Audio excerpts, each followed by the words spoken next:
Assalamualaikum, hai. Saya Fatih Aisyah binti Abdul Jalil, kru TV PSSSK Bolok bersama Husna, juru kamera berada di SMK Bukit Dama untuk membuat liputan tentang kejohanan bola sepak MSSG bawah 15 dan 18 tahun 2026. Jom bersama kami.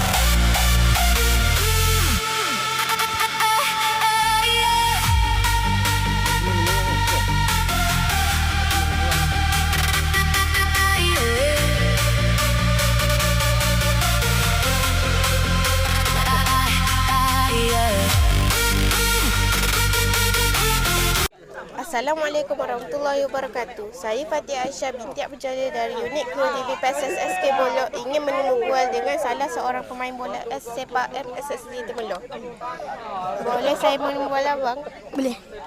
Boleh perkenalkan diri abang? Nama saya Muhammad Abdi Zikri bin Mujahidin, sekolah SMK Seri Tualang, berumur 13 tahun.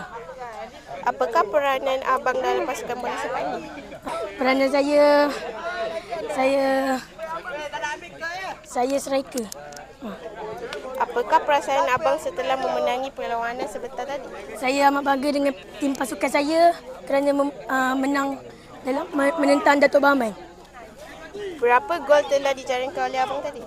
Tadi saya membuat 3 gol, hat-trick. Terima kasih kerana sudi temu bual. Sama-sama. Assalamualaikum warahmatullahi wabarakatuh. Waalaikumsalam. Assalamualaikum warahmatullahi wabarakatuh. Saya Fatih Aisyah binti Abdul Jalil dari unit kru TV PSSSK Bolok ingin menunggual dengan salah seorang jurulatih bola sepak MSSG Temelloh. Boleh saya menunggual tuan? Okey, boleh. Boleh perkenalkan diri tuan? Okey, nama saya Cikgu Muhammad Arba'in bin Ismail dari sekolah SMK Seri Tualang. Apakah tugas tuan dalam pasukan bola sepak sekolah tuan? Saya ketua pasukan bola sepak SMK Seri Tualang 15 dan 18 lah. Apakah perasaan tuan setelah tamat perlawanan bola sepak sebentar tadi? Perasaan sama juga dengan tim adik dia 15 mengalami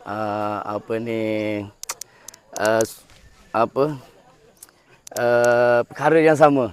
Mana kita kontrol geng, mana kita main kira okey lah. Main okey belaka, cuma kita tak memanfaatkan peluang. Peluang yang ada tak digunakan, bermakna itu orang kata mana pasukan KV daripada KV dapat peluang tapi dia manfaatkan peluang tu. Itu je lah. Mana gol tak dapat gol, mana habislah. Okey.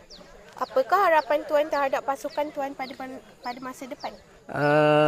Pada masa depan sama seperti tahun-tahun sebelum ni, mana harapan saya daripada 2024, 2025 kita hanya sampai ke peringkat semifinal. Mana rezeki, mana sampai semifinal kita tekan dah kat situ. Itu je. Mana badi semifinal tu tak lepas lagi. Terima kasih kerana sudi temu bual. Okey, terima kasih. Assalamualaikum warahmatullahi wabarakatuh. Thank you.